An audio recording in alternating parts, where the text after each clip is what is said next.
ചിലർക്കൊക്കെ സ്വർഗത്തെക്കുറിച്ചുള്ള അറിവ് ഈ ഭൂമി പോലെയുള്ള ഒരു സംവിധാനത്തിൽ ഈ ഭൂമിയിൽ നിന്ന് കാണുന്ന പല സുഖങ്ങളും അവിടെ തുടരുമെന്നുള്ള വിചിത്രമാകുന്ന അസത്യം മാത്രം നിറഞ്ഞിരിക്കുന്ന ചില അറിവുകളാണ് ചിലർക്ക് സ്വർഗത്തെക്കുറിച്ചുള്ളത്. എന്നാൽ വളരെ വ്യക്തമായിട്ട് കൃത്യമായിട്ട് യഥാർത്ഥത്തിൽ എന്താണ് എന്നത് ബൈബിളാണ് പഠിപ്പിക്കുന്നത്. ബൈബിൾ അത് വളരെ വ്യക്തമായി പഠിപ്പിക്കുന്നു. നിങ്ങൾ ആരെങ്കിലും ഈ ശബ്ദം കേൾക്കുന്നവർ മരണശേഷമുള്ള ജീവിതത്തെക്കുറിച്ച് കൃത്യതയോടുകൂടെ അറിയണമെന്ന് ആഗ്രഹിക്കുന്നുവെങ്കിൽ, സ്വർഗത്തെക്കുറിച്ച് കൃത്യതയോടുകൂടെ അറിയണമെന്ന് നിങ്ങൾ ആഗ്രഹിക്കുന്നുവെങ്കിൽ നിങ്ങളുടെ ശ്രദ്ധ ബൈബിളിലേക്ക് തിരിക്കുക. ബൈബിൾ നിങ്ങൾക്ക് കൃത്യമായിട്ടുള്ള മറുപടി നൽകി തരുവാൻ പോകുന്നു, വ്യക്തമായിട്ടുള്ള മറുപടി നൽകി തരുവാൻ പോകുന്നു. രണ്ട് കാര്യങ്ങൾ വളരെ വ്യക്തമാണ്. ഒന്ന്, ഈ ഭൂമിയിൽ പിശാചുണ്ട്. രണ്ട്, ഈ ഭൂമിയിൽ പാപമുണ്ട്. ഇത് രണ്ടും ഈ ഭൂമിയിൽ ഉള്ളത് കൊണ്ട് ദൈവഹിതത്തിൻ്റെ പുറത്ത് 10,000 കാര്യങ്ങൾ സംഭവിക്കുന്നുണ്ട്. ദൈവഹിതത്തിൻ്റെ പുറത്ത് മരണങ്ങൾ സംഭവിക്കുന്നുണ്ട്, പ്രീമച്യൂറായിട്ടുള്ള ഡെത്തുകൾ സംഭവിക്കുന്നുണ്ട്, ആക്സിഡൻറ്റുകൾ സംഭവിക്കുന്നുണ്ട്. നമുക്ക് വിശദീകരണങ്ങളില്ല. ഞാൻ ഈ പറഞ്ഞല്ലോ, പിശാച് ഈ ഭൂമിയിലുണ്ട്, പാപം ഈ ഭൂമിയിലുണ്ട്. അതുകൊണ്ട് പല കാര്യങ്ങളും ഈ ഭൂമിയിൽ നടക്കുന്നത് ദൈവഹിതത്തിൻ്റെ പുറത്താണ്. ഏത് സാഹചര്യത്തിലാണ് ഇത്തരത്തിലുള്ള കാര്യങ്ങൾ സംഭവിക്കുന്നത് എങ്കിലും അവിടെ ആ വ്യഥയിലൂടെയും ദുഃഖത്തിലൂടെയും കടന്നു പോകുന്നവർക്ക് ദൈവം ആശ്വാസം കൊടുക്കുവാൻ ആഗ്രഹിക്കുന്നു.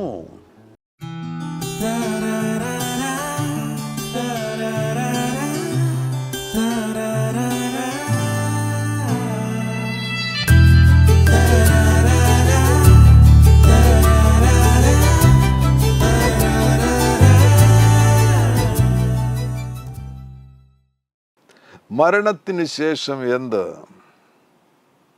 കഴിഞ്ഞ ദിവസം ഒരു ഫ്യൂണറൽ ശുശ്രൂഷയിൽ കടന്നുപോയി പങ്കെടുത്തു. അതിനുശേഷം അതിൻ്റെ തൊട്ടടുത്ത ദിവസം തന്നെ പെട്ടെന്ന് നടുക്കുന്ന ഒരു വാർത്ത ലഭിച്ചു, ഒരു പ്രിയപ്പെട്ടവൻ്റെ വേർപാടിനെ കുറിച്ച്. ആ ഫ്യൂണറലിനും പോയി പങ്കെടുത്തു. ഈ രണ്ട് ഫ്യൂണറലിൽ പങ്കെടുത്ത സന്ദർഭത്തിൽ വേർപാട് മുഖാന്തരം വേദന അനുഭവിക്കുന്ന പ്രിയപ്പെട്ടവരെ കണ്ടു കഴിഞ്ഞപ്പോൾ എൻ്റെ ഹൃദയത്തിൽ ചില ചിന്തകൾ കടന്നു വന്നു.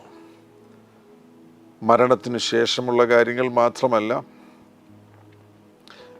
ഈ ഭൂമിയിലെ താൽക്കാലികമാകുന്ന ഈ ജീവിതത്തിൽ സംഭവിക്കുന്ന ഈ വിചിത്രമാകുന്ന കാര്യം, മരണമെന്ന് പറയുന്ന കാര്യം, അതിനെക്കുറിച്ചുള്ള ചില ചിന്തകൾ പങ്കുവയ്ക്കണമെന്നുള്ള ഒരു ബോധ്യം എൻ്റെ ഹൃദയത്തിലുണ്ടായി. ഈ രണ്ട് ഫ്യൂണറലിൽ പോയി പങ്കെടുത്തപ്പോൾ പെട്ടെന്ന് ഉണ്ടായ ചില ചിന്തകളാണ്. ബൈബിൾ നമ്മൾ ശ്രദ്ധയോടുകൂടെ പഠിക്കുന്ന സന്ദർഭത്തിൽ ബൈബിളിൻ്റെ പ്രധാനപ്പെട്ട സന്ദേശം എന്ന് പറയുന്നത് അനശ്വരതയാണ്. മനുഷ്യനുമായുള്ള ബന്ധത്തിൽ അമർത്യത അല്ലെങ്കിൽ അനശ്വരത, മരണമില്ലാത്തൊരവസ്ഥയാണ് ബൈബിൾ യഥാർത്ഥത്തിൽ വാഗ്ദാനം ചെയ്യുന്നത്. ആദാം തോട്ടത്തിലായിരുന്ന സന്ദർഭത്തിൽ ആദാം അമർത്യത, അനശ്വരത, ആ ഒരു പ്രതലത്തിലായിരുന്നു ആദാം ആയിരുന്നത്. അതിനുശേഷം ഈ ഭൂമിയിൽ പ്രവേശിച്ചൊരു കാര്യമാണ് വിചിത്രമാകുന്ന മരണമെന്ന ഒരു കാര്യം.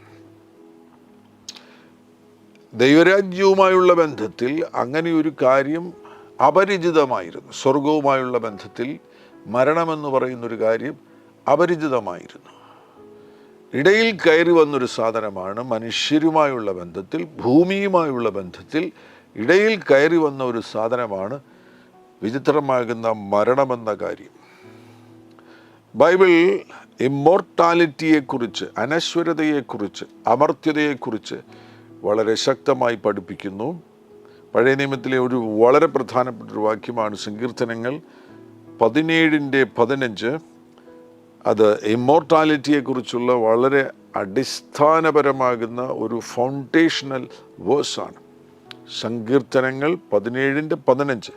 ഞാനോ നീതിയിൽ നിന്റെ മുഖത്തെ കാണും, ഞാൻ ഉണരുമ്പോൾ നിന്റെ രൂപം കണ്ട് തൃപ്തനാകും. വേർപാട് മുഖാന്തരം ആരെങ്കിലും തീവ്രമാകുന്ന ദുഃഖത്തിലൂടെ കടന്നു പോകുന്നുവെങ്കിൽ ഈ വചനങ്ങൾ നിങ്ങളുടെ ഹൃദയത്തിന് ആശ്വാസം നൽകി തരട്ടെ. ഇവിടെ പറഞ്ഞിരിക്കുന്നത് ശ്രദ്ധിക്കുക. യഥാർത്ഥത്തിൽ യേശുക്രിസ്തുവിൽ ജീവിതം സമർപ്പിച്ചിരിക്കുന്ന ഒരു ദൈവ പൈതലിന് ഈ ഭൂമിയിൽ നിന്ന് മാറ്റപ്പെടുവാനുള്ള സമയം വരുമ്പോൾ അനുഭവിക്കുന്ന വിചിത്രമാകുന്ന മരണമെന്ന കാര്യം, അതിനെ മരണമെന്ന് ബൈബിൾ ദൈവപൈതങ്ങളുമായുള്ള ബന്ധത്തിൽ വിളിക്കുന്നില്ല. മരണമെന്നുള്ള ആ തലക്കെട്ട് കൊടുക്കുന്നില്ല പുതിയ നിയമത്തിൽ. ഉറക്കം എന്ന ഒരു തലക്കെട്ടാണ് കൊടുക്കുന്നത്, നിദ്ര എന്ന തലക്കെട്ടാണ് കൊടുക്കുന്നത്. അപ്പോൾ ഒരു ദൈവപൈതൽ, യേശുക്രിസ്തുവിൽ വിശ്വസിക്കുന്ന ഒരു ദൈവപൈതൽ ഉറങ്ങുകയാണ്. ഉറങ്ങുമ്പോൾ ഞാൻ ഉണരുമ്പോൾ, ഇത് കേൾക്കുക, ഞാനോ നീതിയിൽ നിന്റെ മുഖത്തെ കാണും, ഞാൻ ഉണരുമ്പോൾ. അപ്പോൾ ഇവിടെ ഉറങ്ങിയിട്ട് ആ അവസാന ഉറക്കം, ആ ഫൈനൽ ഉറക്കത്തിൽ ഇവിടെ ഉറങ്ങിയിട്ട് ഉണരുന്നത് സ്വർഗത്തിലാണ്. കണ്ണു തുറക്കുമ്പോൾ സ്വർഗത്തിൽ ഉണരുകയാണ്. എല്ലാ ദിവസവും നമ്മൾ രാത്രിയിൽ കിടന്നുറങ്ങുകയില്ലേ? രാത്രിയിൽ കിടന്നുറങ്ങിയിട്ട് രാവിലെ 4 മണിയാകുമ്പോൾ 5 മണിയാകുമ്പോൾ നമ്മൾ എഴുന്നേൽക്കുമ്പോൾ കണ്ണു തുറക്കുമ്പോൾ നമ്മൾ നമ്മുടെ മുറിയിൽ തന്നെയാണ്, നമ്മൾ ഭൂമിയിലാണ് ആയിരിക്കുന്നത്. എന്നാൽ ഒരു ദൈവപൈതലിൻ്റെ ആ ഫൈനൽ ഉറക്കം, അതാണ് പുതിയ നിയമത്തിൽ അതിനെ നിദ്രയെന്ന് വിളിച്ചിരിക്കുന്നത്. ആ വിചിത്രമാകുന്ന കാര്യത്തെ നിദ്രയെന്ന് വിളിച്ചിരിക്കുന്നു. ഇവിടെ പറഞ്ഞിരിക്കുന്നത് ശ്രദ്ധിക്കാൻ, ഞാൻ ഉണരുമ്പോൾ നിന്റെ രൂപം കണ്ട് തൃപ്തനാകും. 1 കൊരിന്ത്യർ 15-ാമത്തെ അധ്യായത്തിലും അമർത്യതയെക്കുറിച്ച്, അനശ്വരതയെക്കുറിച്ച് ആവർത്തിച്ച് പറഞ്ഞിരിക്കുന്നത് കാണുവാൻ കഴിയുന്നു. ഈ 53-ാമത്തെ വാക്യം ശ്രദ്ധിക്കുക. അവിടെ പറഞ്ഞിരിക്കുന്നു, ഈ ദ്രവത്വമുള്ളത് അദ്രവത്വത്തെയും ഈ മർത്യമായത് അമർത്യത്വത്തെയും ധരിക്കണം. ഈ മർത്യമായത് അമർത്യത്വത്തെയും ധരിക്കണം. അമർത്യതയെക്കുറിച്ച് അവിടെ പറഞ്ഞിരിക്കുന്നു. മർത്യമായത് അമർത്യതയെ ധരിക്കും. ബൈബിൾ അമർത്യത മാത്രമാണ് വാഗ്ദാനം ചെയ്യുന്നത്. എന്നാൽ അമർത്യതയുടെ ഇടയിൽ കയറി വന്ന വിചിത്രമാകുന്നൊരു കാര്യമാണ് മരണമെന്ന് പറയുന്നത്. മരണം ഇടയ്ക്ക് കയറി വന്നിരിക്കുന്നത് കൊണ്ട് വീണ്ടും ബൈബിൾ വാഗ്ദാനം ചെയ്യുകയാണ്, മർത്യത മനുഷ്യനിൽ വന്നിരിക്കുന്നു, മരണം മനുഷ്യനിൽ വന്നിരിക്കുന്നു, ദ്രവത്വം മനുഷ്യനിൽ വന്നിരിക്കുന്നു. എന്നാൽ ഇവിടെ വീണ്ടും ബൈബിൾ വാഗ്ദാനം ചെയ്യുന്നു, ആ ദ്രവത്വത്തെ മാറ്റി അദ്രവത്വത്തെ നൽകുവാനും, അമർത്യത നൽകുവാനും, മർത്യതയെ മാറ്റിയിട്ട് അമർത്യത നൽകുവാനും, അനശ്വരത നൽകുവാനും യേശുവിന് പ്രാപ്തിയുണ്ട്.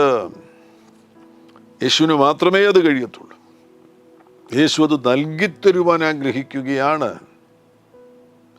ഈ പ്രധാനപ്പെട്ട സത്യം നമ്മൾ മനസ്സിലാക്കുമ്പോൾ, ഈ അമർത്യത എന്നുള്ള സത്യം മനസ്സിലാക്കുമ്പോൾ, ഞാൻ പറഞ്ഞല്ലോ ബൈബിൾ വാഗ്ദാനം ചെയ്യുന്നത്, ബൈബിളിലെ ഏറ്റവും ആധികാരികമാകുന്ന വാഗ്ദാനം ഇതുമായുള്ള ബന്ധത്തിൽ, മനുഷ്യ ജീവിതവുമായിട്ടും ഈ ജീവിതത്തിന് ശേഷമുള്ള ജീവിതവുമായിട്ടുള്ള ബന്ധത്തിൽ ആധികാരികമാകുന്ന ബൈബിളിൻ്റെ വാഗ്ദാനം എന്ന് പറയുന്നത് അമർത്യതയാണ്. അതിൻ്റെ ഇടയിൽ കയറി വന്നതാണ് മരണമെന്ന് പറയുന്നത്. മരണം ഇടയിൽ കയറി വന്നതുകൊണ്ടാണ് പുതിയ നിയമം പറയുന്നത് ഉയർത്തെഴുന്നേൽപ്പ്. അമർത്യത നൽകുന്ന ആ വലിയ പദ്ധതിയുടെ ഭാഗമായിട്ട് ഇതാ ഒരു പടി കൂടെ കടന്ന് ബൈബിൾ പറയുകയാണ്, നിങ്ങൾക്ക് അമർത്യത നൽകുന്ന ആ പദ്ധതിക്കകത്ത് ഉയർത്തെഴുന്നേൽപ്പ് കൂടെ വന്നിരിക്കുന്നു. മരണം വന്നതുകൊണ്ട് ശരീരത്തിന് താൽക്കാലികമാകുന്ന ഒരവസാനമുള്ളതുകൊണ്ട് ബൈബിൾ വാഗ്ദാനം ചെയ്യുന്നു, അതിനപ്പുറത്ത് ശരീരത്തിന് ഒരു ഉയർത്തെഴുന്നേൽപ്പ് ലഭിക്കുവാൻ പോകുന്നു. നിങ്ങളുടെ ശരീരത്തിൻ്റെ ജീവൻ നഷ്ടമായി താൽക്കാലികമാകുന്ന ഒരു സസ്പെൻഷനിലെത്തി ആ ശരീരത്തെ കൊണ്ടത് മണ്ണിൽ കുഴിച്ചിടുന്നു. വളരെ വൈകാതെ കർത്താവാകുന്ന യേശു ക്രിസ്തുവിൻ്റെ മടങ്ങി വരവ് സംഭവിക്കുമ്പോൾ ഉയർത്തെഴുന്നേൽപ്പ് ലഭിക്കുന്നു. മനുഷ്യ ശരീരങ്ങൾക്ക് ഉയർത്തെഴുന്നേൽപ്പ്, വിശുദ്ധന്മാരുടെ ശരീരങ്ങൾ ഉയർത്തെഴുന്നേൽക്കും, എല്ലാ ശരീരങ്ങളും ഉയർത്തെഴുന്നേൽക്കും. ഉയർത്തെഴുന്നേൽപ്പ് എന്ന ഒരു അത്ഭുതം കൂടെ ഈ മാനവ കുലത്തിൻ്റെ ഇടയിലേക്ക് പ്രവേശിക്കുകയുണ്ടായി. മരണമെന്ന വിചിത്രമാകുന്ന കാര്യം, ഈ പ്രപഞ്ചത്തിൽ ഇല്ലാതിരുന്ന കാര്യം, സ്വർഗത്തിന് മരണം എന്താണെന്ന് അറിയത്തില്ല. സ്വർഗത്തിൽ മരണമുണ്ടായിരുന്നില്ല.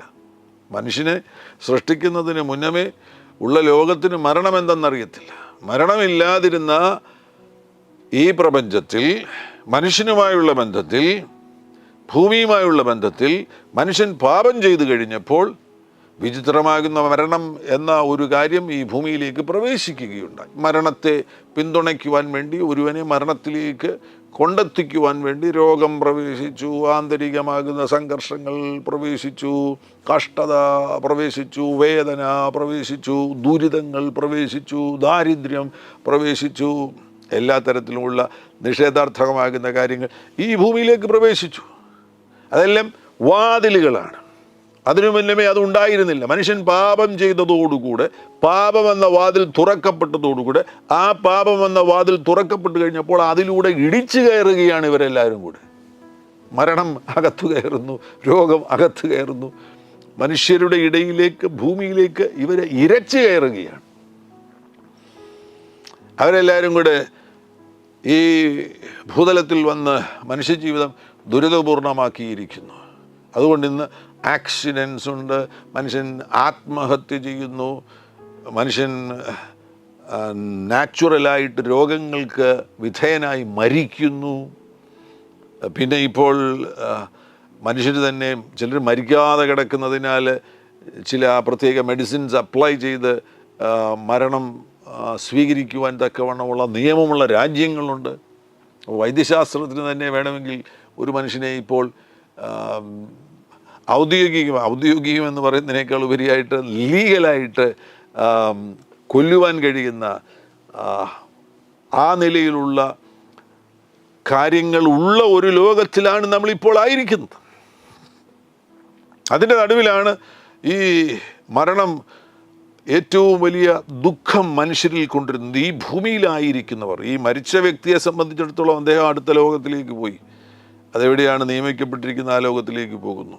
എന്നാൽ ഈ ഭൂമിയിലായിരിക്കുന്നവർക്ക്, അവർക്ക് ദീർഘനാളുകൾ ഉണ്ടായിരുന്ന ബന്ധം, ആ ബന്ധം നഷ്ടപ്പെടുന്നതോടുകൂടി ഉണ്ടാകുന്ന ഒരു വലിയ ആഘാതം, വലിയൊരു ദുഃഖം, തീവ്രമാകുന്ന ദുഃഖം ചിലരിൽ നിന്നത് നീങ്ങിപ്പോകുകയില്ല. ശരിയായ നിലയിൽ ഒരു ഗ്രീഫ് സൈക്കിൾ എന്ന് പറയുന്ന ഒരു വർഷത്തോളം എടുക്കും. ഭാര്യ ഭർത്തൃ ബന്ധത്തിൽ ഒരാൾ മരിക്കുകയാണെങ്കിൽ, ആ സ്പൗസിൽ ഒരാൾ മരിക്കുകയാണെന്നുണ്ടെങ്കിൽ, ഭാര്യയോ ഭർത്താവോ മരിക്കുകയാണെങ്കിൽ, ആ ക്ലോസ് ആയിട്ടുള്ള റിലേഷനുള്ള വ്യക്തിക്ക്, മക്കൾക്കും അവരുടെ പിതാവ് മാതാവ് മരിക്കുമ്പോൾ ആ ക്ലോസ് റിലേഷൻഷിപ്പ് മൂലമായിട്ട് തീവ്രമാകുന്ന ദുഃഖമുണ്ടാകും, ആ ഗ്രീഫ് ഉണ്ടാകും. ആ ഗ്രീഫ് ഒരു സൈക്കിൾ പോലെ മനസ്സുമായുള്ള ബന്ധത്തിൽ ഒരു ഗ്രീഫ് സൈക്കിൾ തന്നെയുണ്ട്. ആ ഗ്രീഫ് സൈക്കിൾ മാറി ഇയാളൊന്ന് മൊത്തത്തിലൊന്ന് സ്വതന്ത്രനാകുവാൻ തക്കവണ്ണമായിട്ട് വൈദ്യശാസ്ത്രം പറയുന്നു 1 വർഷമെടുക്കുമെന്നാണ്. എന്നാൽ ചില വചനത്തിലെ വെളിപ്പാടുകൾ സ്വീകരിക്കുകയാണെങ്കിൽ കർത്താവിന് അങ്ങനെയുള്ളവരെ വേഗത്തിൽ സൗഖ്യമാക്കുവാൻ കഴിയും. അതിലേറ്റവും പ്രധാനപ്പെട്ടൊരു കാര്യമാണ് ഈ വിചിത്രമാകുന്ന മരണമെന്ന കാര്യം ഈ ഭൂതലത്തിൽ പ്രവേശിച്ചതുപോലെ ഇതിനെ പരിഹരിക്കുവാൻ വേണ്ടി ദൈവം ഭൂമിയിലേക്ക് കൊണ്ടുവന്നിരിക്കുന്ന അത്ഭുതമാണ് ഉയർത്തെഴുന്നേൽപ്പെന്ന് പറയുന്നത്. അത് യേശുക്രിസ്തു മുഖാന്തരം മാത്രമാണത് വന്നിരിക്കുന്നത് ഈ ഭൂമിയിൽ. യേശുക്രിസ്തുവിലൂടെയാണ് മനുഷ്യകുലത്തിൻ്റെ ഉയർത്തെഴുന്നേൽപ്പ് സംഭവിക്കാൻ പോകുന്നത്. യോഹന്നാൻ്റെ സുവിശേഷം അതിൻ്റെ 5-ാമത്തെ അധ്യായം 25-ാമത്തെ വാക്യത്തിൽ യേശു പറയുന്നു, ആമീൻ ആമീൻ ഞാൻ നിങ്ങളോട് പറയുന്നു, മരിച്ചവർ ദൈവപുത്രൻ്റെ ശബ്ദം കേൾക്കുകയും കേൾക്കുന്നവർ ജീവിക്കുകയും ചെയ്യുന്ന നാഴിക വരുന്നു, ഇപ്പോൾ വന്നുമിരിക്കുന്നു. ഇത് ഉയർത്തെഴുന്നേൽപ്പാണ്. ആമീൻ ആമീൻ ഞാൻ നിങ്ങളോട് പറയുന്നു, മരിച്ചവർ ദൈവപുത്രൻ്റെ ശബ്ദം കേൾക്കുകയും കേൾക്കുന്നവർ ജീവിക്കുകയും ചെയ്യുന്ന നാഴിക വരുന്നു, ഇപ്പോൾ വന്നുമിരിക്കുന്നു. ഇനി യോഹന്നാൻ 11-ാമത്തെ അധ്യായത്തിൽ അതിൻ്റെ 25-ാമത്തെ വാക്യത്തിൽ യേശു അവളോട്, ഞാൻ തന്നെ പുനരുത്ഥാനവും ജീവനുമാകുന്നു, എന്നിൽ വിശ്വസിക്കുന്നവൻ മരിച്ചാലും ജീവിക്കും, ജീവിച്ചിരുന്ന എന്നിൽ വിശ്വസിക്കുന്നവൻ ഒരു നാളും മരിക്കയില്ല. കർത്താവ് ഈ അത്ഭുതകരമാകുന്ന സത്യത്തെ, ഉയർത്തെഴുന്നേൽപ്പെന്നുള്ള ആ അത്ഭുതകരമാകുന്ന സത്യത്തെ തെളിവ് കൊടുത്ത് വ്യക്തമായിട്ട് ഈ ഭൂമിയിൽ മനുഷ്യർക്ക് കാണിച്ചു കൊടുക്കുകയാണ്. അതാണ് യോഹന്നാൻ 11-ൽ സംഭവിക്കുന്നത്. ലാസർ മരിച്ച് 4 ദിവസം കഴിഞ്ഞ മനുഷ്യനെ ഉയർത്തെഴുന്നേൽപ്പിക്കുന്നതിലൂടെ കർത്താവ് ഈ ലോകത്തിന് സന്ദേശം കൊടുക്കുകയാണ്, എന്നിൽ വിശ്വസിക്കുന്നവർക്ക് ഒരു ഫിസിക്കൽ റിസറക്ഷൻ, ശാരീരികമാകുന്ന ഒരു ഉയർത്തെഴുന്നേൽപ്പ് ലഭിക്കും. യേശു വളരെ വ്യക്തമായിട്ട് മാർത്തയോട് പറയുന്നു, ഞാൻ തന്നെ പുനരുത്ഥാനവും ജീവനുമാകുന്നു. യേശുക്രിസ്തു ഉയർത്തെഴുന്നേൽപ്പാകുന്നു. യേശുക്രിസ്തുവിൽ വിശ്വസിക്കുകയാണെങ്കിൽ ഉയർത്തെഴുന്നേൽക്ക്, ബോഡിലി റിസറക്ഷൻ ഉണ്ട്. മരിക്കുന്ന സമയത്ത് തന്നെ ആൾ മരിക്കുന്നില്ലല്ലോ. ആളിൻ്റെ വ്യക്തിത്വം, യഥാർത്ഥ വ്യക്തിത്വം ആത്മാവാകുന്നുവല്ലോ. ആ ആത്മാവ് ശരീരം വിട്ട് പുറത്തു വരുന്നു, അടുത്ത ലോകത്തിൽ ജീവിക്കുന്നു. സ്വർഗം യാഥാർത്ഥ്യമാണ്, നരകം യാഥാർത്ഥ്യമാണ്. യേശു ക്രിസ്തുവിൽ വിശ്വസിക്കുന്നവർ അനന്ത ഭാവികാല നിത്യതയിൽ സ്വർഗത്തിൽ യേശുവിനോടുകൂടെ ജീവിക്കും. ആൾ മരിക്കുന്നത് ശരീരവുമായുള്ള ബന്ധത്തിൽ ശരീരം സസ്പെൻഡഡ് ആകുകയാണ്, ശരീരത്തിൻ്റെ പ്രവൃത്തി നിലയ്ക്കുകയാണ്. എന്നാൽ ആ വ്യക്തിയുടെ ആത്മാവും പ്രാണനും ശരീരം വിട്ട് പുറത്തിറങ്ങുന്നു, അടുത്ത ലോകത്തിൽ ജീവിക്കുന്നു. അതാണ് യാഥാർത്ഥ്യം. എന്നാൽ അതിൽ നിന്ന് അത് തന്നെ ഏറ്റവും വലിയ അനുഗ്രഹത്തിലേക്ക്, ഏറ്റവും വലിയ ബ്ലെസ്സിങ്ങിലേക്ക് ആ വ്യക്തി പ്രവേശിക്കുകയാണ്. അതിനപ്പുറം ഒന്നും യഥാർത്ഥത്തിൽ ആവശ്യമില്ല. എന്നാൽ യേശുവിടെ പറയുന്നത് അത് മാത്രമല്ല, നിങ്ങൾക്ക് ശാരീരികമായി തന്നെ ഒരു ഉയർത്തെഴുന്നേൽപ്പ് സംഭവിക്കാൻ പോകുന്നു. അതിനുള്ള തെളിവാണ് യോഹന്നാൻ 11 നമുക്ക് കാണാൻ കഴിയുന്നത്. അവിടം കൊണ്ടും തീരുന്നില്ല. കർത്താവാകുന്ന യേശു ക്രിസ്തു അവിടുന്ന് നമുക്ക് വേണ്ടി പരമയാഗമായി തീർന്നതിന് ശേഷം അവിടുന്ന് 3-ാം ദിവസം ഉയർത്തെഴുന്നേൽക്കുകയുണ്ടായി. ലാസർ ഉയർത്തെഴുന്നേറ്റെങ്കിൽ പോലും അതിനുശേഷം ലാസർ മരിച്ചു. എന്നാൽ യേശുവിൻ്റെ ഉയർത്തെഴുന്നേൽപ്പ്, ഒരിക്കലായി അവിടുന്ന് ഉയർത്തെഴുന്നേറ്റു, എന്നേക്കും ആ ഉയർത്തെഴുന്നേൽപ്പ് പിന്നീട് ഒരിക്കലും മരണത്തിന് സ്വാധീനിക്കുവാൻ കഴിയാത്ത നിലവാരത്തിലുള്ള ഒരു തേജസ്കരണമാണ് യേശുക്രിസ്തുവിൻ്റെ ഉയർത്തെഴുന്നേൽപ്പിലൂടെ സംഭവിക്കുന്നത്. അതിന് സമാനമാകുന്ന ഒരു ഉയർത്തെഴുന്നേൽപ്പ് യേശുക്രിസ്തുവിൽ വിശ്വസിക്കുന്നവർക്ക് സംഭവിക്കുമെന്നത് വ്യക്തമാക്കുകയാണ് യേശുക്രിസ്തുവിൻ്റെ ഉയർത്തെഴുന്നേൽപ്പ്. മർക്കോസിൻ്റെ സുവിശേഷം 16-ാമത്തെ അധ്യായം അതിൻ്റെ 6-ാമത്തെ വാക്യത്തിൽ കല്ലറയുടെ അരികിലായിരുന്നവരോട് ദൂതൻ പറയുകയാണ്, ഭ്രമിക്കേണ്ട, ക്രൂശിക്കപ്പെട്ട നസറയനായ യേശുവിനെ നിങ്ങൾ അന്വേഷിക്കുന്നു. അവൻ ഉയർത്തെഴുന്നേറ്റു. യേശു ഉയർത്തെഴുന്നേറ്റു. അവൻ ഇവിടെ ഇല്ല. അവനെ വച്ച സ്ഥലം ഇതാ. മഹാത്ഭുതകരം. ഈ സത്യം നിങ്ങളുടെ ഉള്ളിൽ പ്രവേശിക്കട്ടെ. നിങ്ങളുടെ പ്രിയപ്പെട്ടവർ, യേശുക്രിസ്തുവിൽ വിശ്വസിച്ച നിങ്ങളുടെ പ്രിയപ്പെട്ടവർ ആരെങ്കിലും ഈ ലോകത്തിൽ നിന്ന് മാറ്റപ്പെട്ടു പോയിട്ടുണ്ടെങ്കിൽ അവരിപ്പോൾ ജീവിക്കുകയാണ്. അവർ സ്വർഗത്തിൽ പറുദീസയിൽ അവർ ജീവിക്കുകയാണ്. മാത്രവുമല്ല, ഒരു ദിവസം അവർക്ക് ഫിസിക്കലായിട്ടുള്ള ഉയർത്തെഴുന്നേൽപ്പുണ്ടാകും.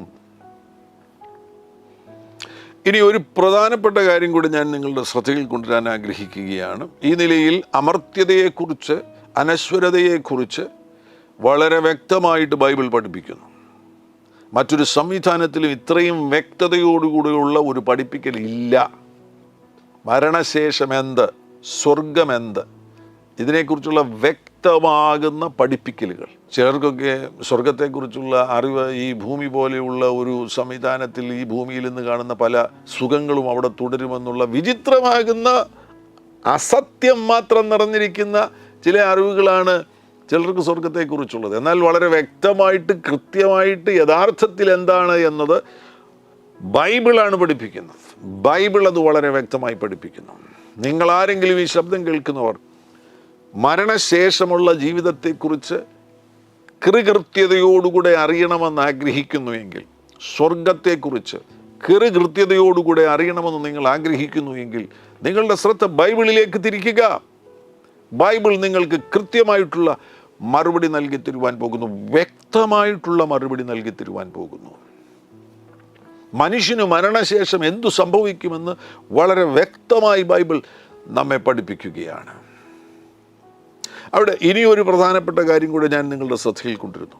ഇപ്പം ഞാൻ ഈ ഫ്യൂണറലിന് പോയ കാര്യം പറഞ്ഞല്ലോ. ആ ഫ്യൂണറലിൽ എനിക്ക് കാണുവാൻ കഴിഞ്ഞത് പ്രിയപ്പെട്ടവർക്കുള്ള ദുഃഖം. ഒരു വലിയ ആഘാതമല്ലേ. അവർക്ക് പ്രിയപ്പെട്ട ആ വ്യക്തി ഈ ലോകത്തിൽ നിന്ന് മാറ്റപ്പെട്ടപ്പോൾ അത് കൊണ്ടുവരുന്നൊരു വല്ലാത്ത ദുഃഖമുണ്ട്, വല്ലാത്ത ഒരു ദുഃഖമുണ്ട്. ആ ദുഃഖം നമുക്ക് വാക്കുകളിൽ വിശദീകരിക്കുവാൻ കഴിയത്തില്ല. അതിൻ്റെ ആ പെയിൻ എന്ന് പറയുന്നത് ഒരു വ്യത്യസ്തമാകുന്നൊരു ടിപ്പിക്കലായിട്ടുള്ള പെയിനാണത്. അങ്ങനെയുള്ളവർ മനസ്സിലാക്കേണ്ട ഒരു പ്രധാനപ്പെട്ട കാര്യം, ഇതൊരു വെളിപ്പാടായിട്ട് നിങ്ങൾ സ്വീകരിക്കണം. ഈ ലോകത്തിന് ശേഷം ഇന്ന് നമുക്ക് ഈ ഭൂമിയിലുള്ള ബന്ധങ്ങൾ ഒന്നും ഇല്ല. ഇന്ന് ഈ ഭൂമിയിൽ നമുക്ക് ബന്ധങ്ങളുണ്ടല്ലോ. അപ്പനുണ്ട്, അമ്മയുണ്ട്, ഭാര്യയുണ്ട്, മക്കളുണ്ട്. ഇതൊക്കെയാണ് ഏറ്റവും ക്ലോസസ്റ്റ് ആയിട്ടുള്ള ബന്ധങ്ങൾ എന്ന് പറയുന്നത്. അതിനുശേഷം വിവിധ ബന്ധങ്ങളുണ്ട്. ഏറ്റവും അധികം ദുഃഖം അനുഭവിക്കുവാൻ സാധ്യതയുള്ളത് ഇത്രയും പറഞ്ഞ ബന്ധങ്ങളിലാണ്. ഭാര്യ, ഭർത്താവ്, അപ്പൻ, അമ്മ, മക്കൾ. ഇവിടെയാണ് ഏറ്റവും അധികം തീവ്രമാകുന്ന ദുഃഖം ഉണ്ടാകുവാൻ സാധ്യതയുള്ള ബന്ധങ്ങൾ. ഇങ്ങനെയുള്ള ഒരു ബന്ധവും ഈ ലോകത്തിന് അപ്പുറം ഇല്ല. ഈ ലോകത്തിൽ താൽക്കാലികമായിട്ടുള്ളൊരു സംവിധാനം മാത്രമാണ് ഈ ബന്ധങ്ങൾ എന്ന് പറയുന്നത്. ഈ ബന്ധങ്ങൾ ഇന്ന് ഈ ലോകത്തിൽ ആവശ്യമാണ്. ദൈവത്തിന് ഒരു പൈതലിനെ ഈ ഭൂമിയിൽ ജനിപ്പിക്കണമെന്നുണ്ടെങ്കിൽ അവിടെ ഒരു പുരുഷൻ്റെയും സ്ത്രീയുടെയും ആവശ്യമുണ്ട്. അതിനുവേണ്ടി ദൈവം തന്നെ ഒരു സംവിധാനം ഈ ഭൂമിയിൽ ഉണ്ടാക്കിയെടുത്തു. കുടുംബം എന്ന് പറയുന്ന ഒരു സംവിധാനം ഉണ്ടാക്കിയെടുത്തു. അങ്ങനെ ബന്ധങ്ങൾ ഈ ഭൂമിയിലുണ്ട്. ഈ പറയുന്ന ബന്ധങ്ങൾ ഈ ലോകം കഴിയുന്നതോടുകൂടെ ഈ ബന്ധങ്ങളെല്ലാം അവസാനിക്കുകയാണ്. നമ്മൾ ഓരോരുത്തരും ഇന്ന് നമ്മുടെ ജെൻഡറുണ്ട്, മെയിൽ ഓർ ഫീമെയിൽ. അതുപോലും ഈ ലോകത്തിനപ്പുറമില്ല. ബൈബിൾ വളരെ വ്യക്തമാക്കുന്നത് നമ്മൾ ഓരോരുത്തരും ദൂതന്മാരെ പോലെയാണ് ആകുവാൻ പോകുന്നത്.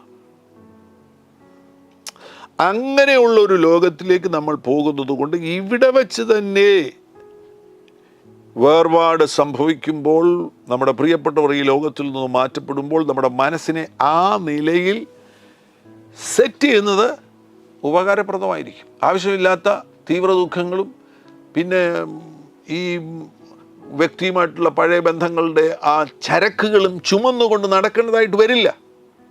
യേശു തന്നെ ഭൂമിയിലായിരുന്നപ്പോൾ അവിടുത്തെ ശുശ്രൂഷയുടെ ഇടയിൽ ഇത് വ്യക്തമാക്കുകയുണ്ടായി. മത്തായിയുടെ സുവിശേഷം 12-ാമത്തെ അധ്യായത്തിലേക്ക് പോകുമ്പോൾ മറ്റു സുവിശേഷങ്ങളിൽ നമുക്ക് കാണാൻ കഴിയുന്നുണ്ട്. 46 മുതലുള്ള വാക്യങ്ങളിൽ അവൻ പുരുഷാരത്തോട് സംസാരിച്ചു കൊണ്ടിരിക്കുകയിൽ അവൻ്റെ അമ്മയും സഹോദരന്മാരും അവനോട് സംസാരിപ്പാൻ ആഗ്രഹിച്ച് പുറത്തു നിന്നു. ഒരുത്തൻ അവനോട്, നിൻ്റെ അമ്മയും സഹോദരന്മാരും നിന്നോട് സംസാരിപ്പാൻ ആഗ്രഹിച്ച് പുറത്തു നിൽക്കുന്നു എന്ന് പറഞ്ഞു. അത് പറഞ്ഞവനോട് യേശു, എൻ്റെ അമ്മയാർ, എൻ്റെ സഹോദരന്മാർ ആർ എന്ന് ചോദിച്ചു. അത് പറഞ്ഞവനോട് യേശു, എൻ്റെ അമ്മയാർ, എൻ്റെ സഹോദരന്മാർ ആർ എന്ന് ചോദിച്ചു. ശിഷ്യന്മാരുടെ നേരെ കൈനീട്ടി, ഇതാ എൻ്റെ അമ്മയും എൻ്റെ സഹോദരന്മാരും, സ്വർഗസ്ഥനായ എൻ്റെ പിതാവിൻ്റെ ഇഷ്ടം ചെയ്യുന്നവൻ എൻ്റെ സഹോദരനും സഹോദരനെയും അമ്മയുമാകുന്നു എന്ന് പറഞ്ഞു. വളരെ വ്യക്തമായിട്ട് കർത്താവ് പറയുകയാണ്, പ്രിയമുള്ളവരെ, ഈ ലോകത്തിന് അപ്പുറത്തുള്ള ലോകത്തെക്കുറിച്ചുള്ള ഒരു വെളിപ്പാട് ലഭിക്കുകയാണെങ്കിൽ അമ്മ, സഹോദരന്മാർ, അപ്പൻ, മക്കൾ, ഇങ്ങനെയുള്ള ബന്ധങ്ങളെക്കാട്ടിലും പ്രസക്തമായിരിക്കുന്നത് നിങ്ങൾക്ക് ദൈവവുമായിട്ടുള്ള ബന്ധമാണ്. വളരെ വ്യക്തം. നിലനിൽക്കുന്ന ഒരേ ഒരു ബന്ധമേ ഉള്ളൂ, യേശുക്രിസ്തുവുമായിട്ടുള്ള ബന്ധം. ബാക്കി ഈ ഭൂമിയിൽ കാണുന്ന സകല ബന്ധങ്ങളും കല്ലറ കൊണ്ട് അവസാനിക്കുന്ന ബന്ധങ്ങളാണ്. ആ വെളിപ്പാട് ഉള്ളിൽ സ്വീകരിക്കണം. ഈ ഒരു വർഷത്തെ ഗ്രീഫ് സൈക്കിൾ ലോകം പറഞ്ഞിരിക്കുന്ന ആ സംവിധാനത്തിലേക്ക് പോകേണ്ട കാര്യമില്ല. നിനക്ക് ചില ദിവസങ്ങൾ കൊണ്ട് ആ ദുഃഖത്തിൽ നിന്ന് പുറത്തു വരുവാൻ കഴിയും. വേർപാട് വരുത്തി വച്ചിരിക്കുന്ന ആ ക്ഷതം, വേദന, ദുഃഖം, അത് കൊണ്ടുവന്നിരിക്കുന്ന നഷ്ടബോധം, ഖേദങ്ങൾ, ഇതിൽ നിന്ന് നിനക്ക് ചില ദിവസങ്ങൾക്കുള്ളിൽ വേണമെന്നുണ്ടെങ്കിൽ 1-2 ആഴ്ചകൾക്കുള്ളിൽ പുറത്തു വരുവാൻ കഴിയും. വചനത്തിൻ്റെ ഈ വെളിപ്പാട് സ്വീകരിച്ചാൽ മതി. എന്നാൽ പലരും അവർക്ക് സംഭവിക്കുന്നത് ഇങ്ങനെയുള്ള ഒരു സമയം ഉണ്ടാകുമ്പോൾ, ഇതേപോലൊരു വേദന ഉണ്ടാകുമ്പോൾ, ഒരു വേർപാടിൻ്റെ വേദന ഉണ്ടാകുമ്പോൾ എപ്പോഴും മനസ്സിലാക്കുക, എന്തുകൊണ്ട് ഈ ഭൂമിയിൽ പല കാര്യങ്ങളും സംഭവിക്കുന്ന എല്ലാറ്റിനും നമുക്ക് വിശദീകരണങ്ങളില്ല. 2 കാര്യങ്ങൾ വളരെ വ്യക്തമാണ്. ഒന്ന്, ഈ ഭൂമിയിൽ പിശാചുണ്ട്. 2, ഈ ഭൂമിയിൽ പാപമുണ്ട്. ഇത് രണ്ടും ഈ ഭൂമിയിൽ ഉള്ളത് കൊണ്ട് ദൈവഹിതത്തിൻ്റെ പുറത്ത് 10,000-കണക്കിന് കാര്യങ്ങൾ സംഭവിക്കുന്നുണ്ട്. ദൈവഹിതത്തിൻ്റെ പുറത്ത് മരണങ്ങൾ സംഭവിക്കുന്നുണ്ട്, പ്രീമച്ചുറായിട്ടുള്ള ഡെത്തുകൾ സംഭവിക്കുന്നുണ്ട്, ആക്സിഡൻറ്റുകൾ സംഭവിക്കുന്നുണ്ട്. നമുക്ക് വിശദീകരണങ്ങളില്ല. ഞാനീ പറഞ്ഞല്ലോ, പിശാച് ഈ ഭൂമിയിലുണ്ട്, പാപം ഈ ഭൂമിയിലുണ്ട്. അതുകൊണ്ട് പല കാര്യങ്ങളും ഈ ഭൂമിയിൽ നടക്കുന്നത് ദൈവഹിതത്തിൻ്റെ പുറത്താണ്. ഏത് സാഹചര്യത്തിലാണ് ഇത്തരത്തിലുള്ള കാര്യങ്ങൾ സംഭവിക്കുന്നത് എങ്കിലും അവിടെ ആ വ്യഥയിലൂടെയും ദുഃഖത്തിലൂടെയും കടന്നു പോകുന്നവർക്ക് ദൈവം ആശ്വാസം കൊടുക്കുവാൻ ആഗ്രഹിക്കുന്നു. ഇതാണ് വളരെ പ്രധാനപ്പെട്ടൊരു കാര്യം. മത്തായിയുടെ സുവിശേഷം 2-ാമത്തെ അധ്യായത്തിൽ തന്നെ ഹെരോദാവിൻ്റെ തീരുമാനം മുഖാന്തരമായിട്ട് അനേകം കുട്ടികൾ ബെത്ലഹേമിൽ കൊല്ലപ്പെടുകയുണ്ടായി. യേശുക്രിസ്തുവിൻ്റെ ജനന സമയത്ത് സംഭവിക്കുന്ന ഒരു കാര്യമാണ്. അനേകം കുട്ടികൾ കൊല്ലപ്പെടുകയുണ്ടായി. ആ കുട്ടികൾ കൊല്ലപ്പെട്ട സമയത്ത് 17-ാം വാക്യത്തിൽ കാണാൻ കഴിയുന്നുണ്ട്, റാമയിൽ ഒരു ശബ്ദം കേട്ടു, കരച്ചിലും വലിയ നിലവിളിയും തന്നെ. കുട്ടികൾ, സ്വന്തം കുട്ടികൾ ഈ ലോകത്തിൽ നിന്ന് മാറ്റപ്പെടുകയാണെങ്കിൽ അമ്മമാർ കരയത്തില്ലേ? മാതാപിതാക്കൾ കരയത്തില്ലേ? കരച്ചിലും വലിയ നിലവിളിയും തന്നെ. റാഹേൽ മക്കളെ ചൊല്ലി കരഞ്ഞു. അവർ ഇല്ലായികയാൽ ആശ്വാസം കൈക്കൊള്ളുവാൻ മനസ്സില്ലാതിരുന്നു. അവിടെ ആ വേർപാടിൻ്റെ സമയത്ത് തന്നെ കർത്താവ് ആശ്വാസം കൊടുക്കുന്നുണ്ട്. പക്ഷേ ആശ്വാസം സ്വീകരിക്കാൻ മനസ്സില്ല. എനിക്കിതെന്തുകൊണ്ട് സംഭവിച്ചു? എൻ്റെ ജീവിതത്തിൽ ഈ നഷ്ടം എങ്ങനെ സംഭവിച്ചു? ആശ്വാസം സ്വീകരിക്കുവാൻ, കൈക്കൊള്ളുവാൻ മനസ്സില്ലാതിരുന്നു. ഇതാണ് പലപ്പോഴും സംഭവിക്കുന്ന അനേകരുടെ ജീവിതത്തിൽ. അവർക്ക് പ്രിയപ്പെട്ടവർ ഈ ലോകത്തിൽ നിന്ന് വേർപെടുന്ന സന്ദർഭത്തിൽ ദൈവം ആ സമയത്ത് തന്നെ അവർക്ക് ആശ്വാസം കൊടുക്കുവാൻ തയ്യാറാകുന്നു, കൊടുക്കുന്നുണ്ട്. പക്ഷേ അവർക്കത് സ്വീകരിക്കുവാൻ കഴിയുന്നില്ല. അവർ ചോദ്യങ്ങൾ ചോദിക്കുകയാണ്, എന്തുകൊണ്ട് എനിക്കിത് സംഭവിച്ചു? അങ്ങനെയുള്ള ചോദ്യങ്ങൾക്ക് നമുക്ക് മറുപടി ലഭിച്ചെന്ന് വരില്ല. പകരം യേശുക്രിസ്തുവിലുള്ള സമ്പൂർണ്ണമാകുന്ന ആശ്രയം പ്രഖ്യാപിച്ചുകൊണ്ട് അവിടുന്ന് നൽകുന്ന ആശ്വാസം നിങ്ങൾ സ്വീകരിക്കുകയാണെങ്കിൽ, വേർപാട് വരുത്തിവെച്ച, മരണം വരുത്തിവെച്ച, വിചിത്രമാകുന്ന ഈ ഭൂമിയിൽ പ്രവേശിച്ച മരണമെന്ന് പറയുന്ന സാധനം വരുത്തിവെച്ച ക്ഷതങ്ങളിൽ നിന്നും, വേദനകളിൽ നിന്നും, ദുഃഖങ്ങളിൽ നിന്നും നിങ്ങൾക്ക് പുറത്തു വരുവാൻ കഴിയും. ആ മരിച്ചുപോയ വ്യക്തിയുമായിട്ടുള്ള പ്രാണബന്ധത്തെ, സോൾ ടൈയെ നിങ്ങൾക്ക് പിതാവിൻ്റെയും പുത്രൻ്റെയും പരിശുദ്ധാത്മാവിൻ്റെയും നാമത്തിൽ ബ്രേക്ക് ചെയ്യുവാൻ കഴിയും. ആ വ്യക്തിയിൽ നിന്നുള്ള തിന്മകൾക്കൊന്നും എന്നിലേക്ക് പ്രവേശിക്കുവാൻ കഴിയുകയില്ല എന്നുള്ള പ്രഖ്യാപനം നടത്തുവാൻ കഴിയും.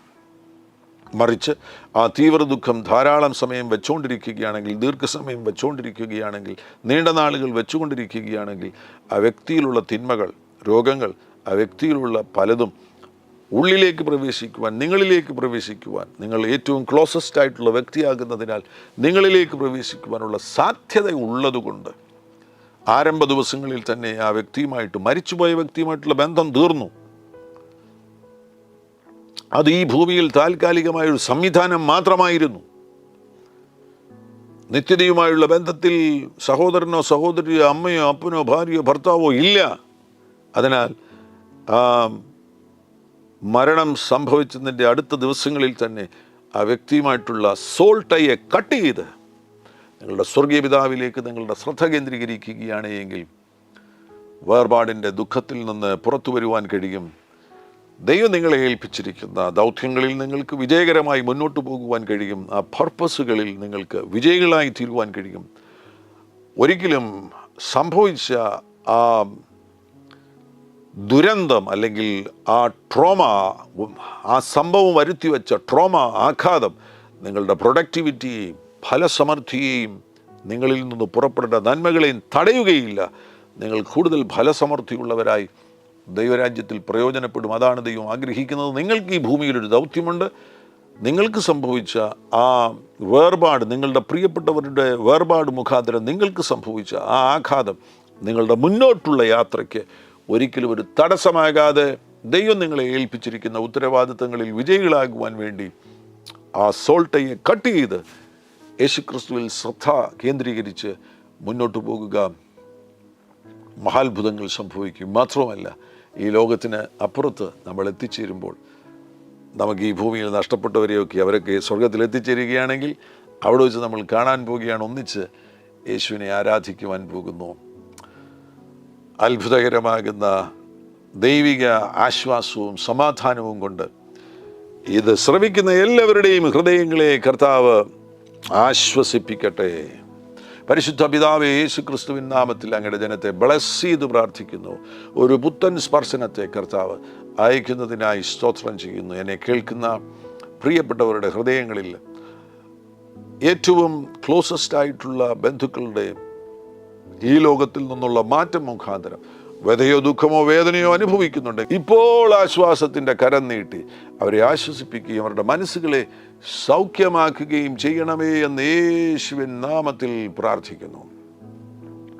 മഹാത്ഭുതങ്ങൾ അങ്ങ് ചെയ്യുന്നതിനായി സ്തോത്രം ചെയ്യുന്നു. കർത്താവേ, ഇപ്പോൾ തന്നെ ഇത് കേട്ടുകൊണ്ടിരിക്കുന്ന ശാരീരിക രോഗം അനുഭവിക്കുന്നവർ യേശുവിൻ നാമത്തിൽ സൗഖ്യം അവരുടെ ശരീരങ്ങളിൽ വെളിപ്പെടട്ടെ. സൗഖ്യം സ്വീകരിക്കുക, സൗഖ്യം സ്വീകരിക്കുക.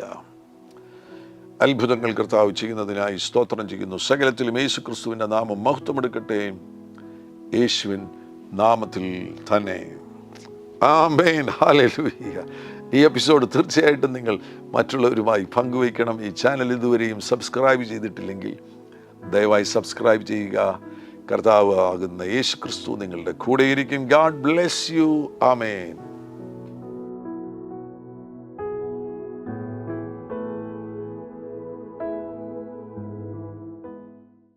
എല്ലാ പ്രഭാതത്തിലും 3 മിനിറ്റ് നീണ്ടു നിൽക്കുന്ന ഒരു ചെറിയ സന്ദേശം വാട്സപ്പിൽ അയക്കുന്നുണ്ട്. നിങ്ങൾക്കത് ലഭിക്കണമെന്ന ആഗ്രഹമുണ്ടെങ്കിൽ സ്ക്രീനിൽ കാണുന്ന നമ്പറിൽ ഒരു മെസ്സേജ് അയയ്ക്കുക. ഞങ്ങളുടെ ഓൺലൈൻ റേഡിയോ ആയ ജീസസ് റെയിൻസ് റേഡിയോയുടെ ആപ്പ് ഇതുവരെയും ഡൗൺലോഡ് ചെയ്തിട്ടില്ല എങ്കിൽ പ്ലേ സ്റ്റോറിലും ആപ്പ് സ്റ്റോറിലും ലഭ്യമാണ്. ജീസസ് റെയിൻസ് റേഡിയോ എന്ന് ടൈപ്പ് ചെയ്ത ശേഷം സെർച്ച് ചെയ്യുക. ആപ്പ് നിങ്ങൾ ഇപ്പോൾ തന്നെ ഡൗൺലോഡ് ചെയ്താലും. എല്ലാ പ്രഭാതത്തിലും 4 മണിക്ക് ടങ്സ് പ്രെയർ ഉണ്ടായിരിക്കുന്നതാണ്. നിങ്ങളുടെ ആത്മീയ വർധനവിനായി ദയവായി സൂമിൽ ജോയിൻ ചെയ്താലും. മീറ്റിംഗ് ID സ്ക്രീനിൽ നിങ്ങൾക്ക് ലഭ്യമാണ്. അതോടൊപ്പം തന്നെ എല്ലാ ബുധനാഴ്ചയും രാത്രി 10 മുതൽ 1 മണി വരെ നൈറ്റ് പ്രെയർ ഉണ്ടായിരിക്കുന്നതാണ്. നമുക്ക് ഒരുമിച്ച് രാജ്യങ്ങൾക്ക് വേണ്ടി പ്രാർത്ഥിക്കാം. ദയവായി സൂമിൽ ജോയിൻ ചെയ്താലും. ഈ യൂട്യൂബ് ചാനൽ നിങ്ങൾ ഇതുവരെയും സബ്സ്ക്രൈബ് ചെയ്തിട്ടില്ല എങ്കിൽ ഇപ്പോൾ തന്നെ സബ്സ്ക്രൈബ് ചെയ്യുക. ശേഷം ബെൽ ബട്ടൺ അമർത്താൻ മറക്കല്ലേ. ഈ സന്ദേശം മറ്റുള്ളവരിലേക്ക് അനുഗ്രഹമാകാൻ ഷെയർ ചെയ്താലും. കർത്താവ് നിങ്ങളെ ധാരാളമായി അനുഗ്രഹിക്കട്ടെ.